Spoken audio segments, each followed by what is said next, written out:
Known mostly for her revolutionary novel Their Eyes Were Watching God, Zora Neale Hurston was one of the most prolific writers, anthropologists, and folklorists of the 20th century.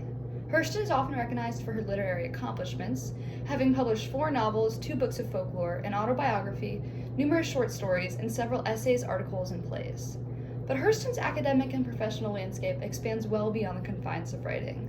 Hurston earned her associate's degree from Howard College and went on to study anthropology under Franz Boas at Barnard College. Hurston began doing fieldwork for Boas in 1926 in Harlem, studying Black life, culture, and folklore. Other areas of interest for Hurston included hoodoo and Caribbean voodoo.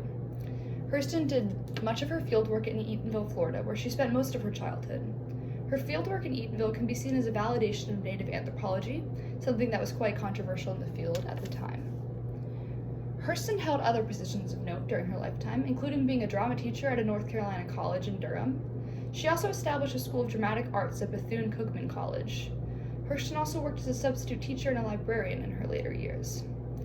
Zora Neale Hurston was the recipient of several awards, fellowships, and scholarships, including but not limited to the Guggenheim Fellowship to study West Indian obeah practices, the Ainsfield Wolf Book Award in Race Relations for Dust Tracks, and Howard University's Distinguished Alumni Award. Hurston also received an award for education in human relations at Bethune-Cookman College. Their Eyes Were Watching God, one of Hurston's most famous works, follows the life of Black female protagonist Janie Crawford. This novel was revolutionary because it centered the experience of Black women in literature. Sadly, much of Hurston's other works were unrecognized or underappreciated.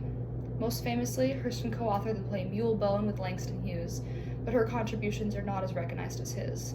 Additionally, Hurston is most recognized for her work as an author, and her anthropological contributions are often left underappreciated. Tragically, in early 1959, Hurston suffered a stroke and was forced to enter St. Lucie County Welfare Home later that year.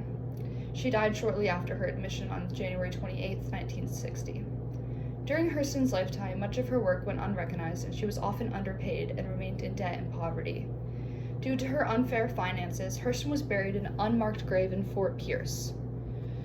Recognition of Hurston's prolific contributions remained largely unknown until Black feminist scholar Alice Walker traveled to Fort Pierce to place a marker on Hurston's grave.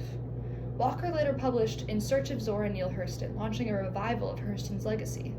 Since this, people all around the world have begun to recognize Hurston's legacy and the contributions she has made to Black feminist anthropology. Hurston was one of the few authors of her time to chronicle the lives of Black women as central to her novels. She also published numerous anthropological accounts of Black life, particularly that of Southern and Caribbean women.